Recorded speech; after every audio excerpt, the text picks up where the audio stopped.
Welcome to Oddly Interesting, where we dive into the lesser-known corners of history to reveal surprising tales you never learned in school. Today, we are spotlighting the quirkiest secrets of US presidents. From exotic pets, roaming White House halls, to outrageous personal habits. These stories prove that the Oval Office has housed more than just serious decision-makers. First up is John Quincy Adams, 6th President of the United States, who had a habit that might raise modern eyebrows. Known for his strict routine, Adams took early morning skinny dips in the Potomac River. He believed it was a healthful way to start the day and continued the practice throughout his presidency.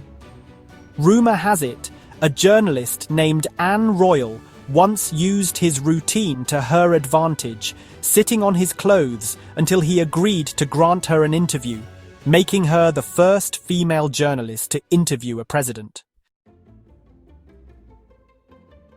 Now, moving on to Andrew Jackson, 7th President and quite a character.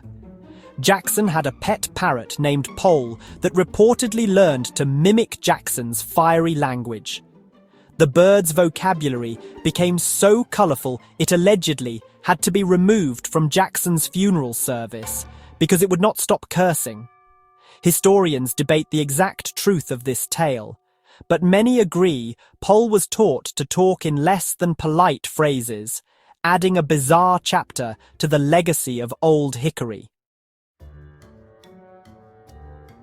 Next, let us meet Calvin Coolidge, the 30th president, nicknamed Silent Cal for his reserved demeanor. Beneath that stoic exterior lay a surprising fondness for unusual pets. The Coolidge White House became a mini zoo at times, featuring a raccoon named Rebecca, a pair of lion cubs gifted by the South African government, a pygmy hippo, and various other creatures. He treated Rebecca the raccoon almost like a family pet, walking her on a leash around the grounds. While the other animals stayed a bit more on the wild side, Rebecca had free rein, much to the delight and occasional alarm of White House staff. Lyndon B. Johnson, the 36th president, had a flair for the dramatic. He enjoyed surprising guests at his Texas ranch with his amphibious car, often driving straight into a lake while pretending the brakes had failed. Visitors would panic as water rushed around the car, only to discover it was specifically designed to float. This prank never got old for LBJ, though his unsuspecting passengers probably aged a few years each time it happened. Now, you might not expect a president to collect fossils, yet Thomas Jefferson was fascinated by paleontology, or the study of ancient life. Although he served before the White House had a large collection, he filled Monticello with fossils of mastodons and other extinct animals. Jefferson often mused that the American frontier might hide living examples of these giant creatures.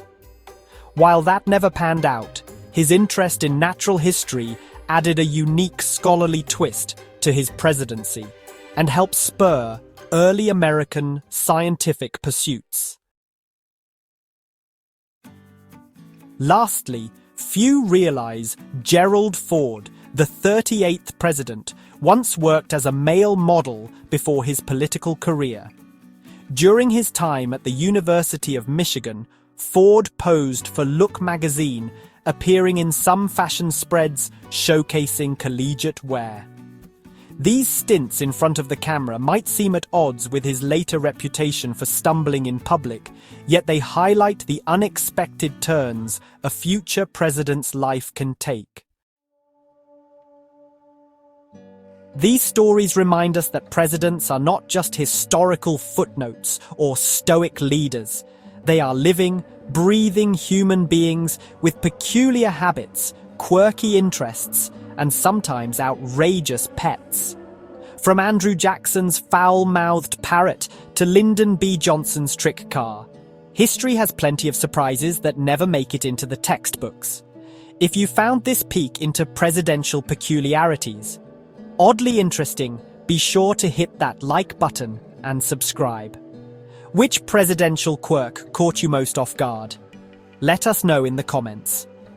Stay curious and remember there is always more to the story than meets the eye, especially when it comes to the highest office in the land.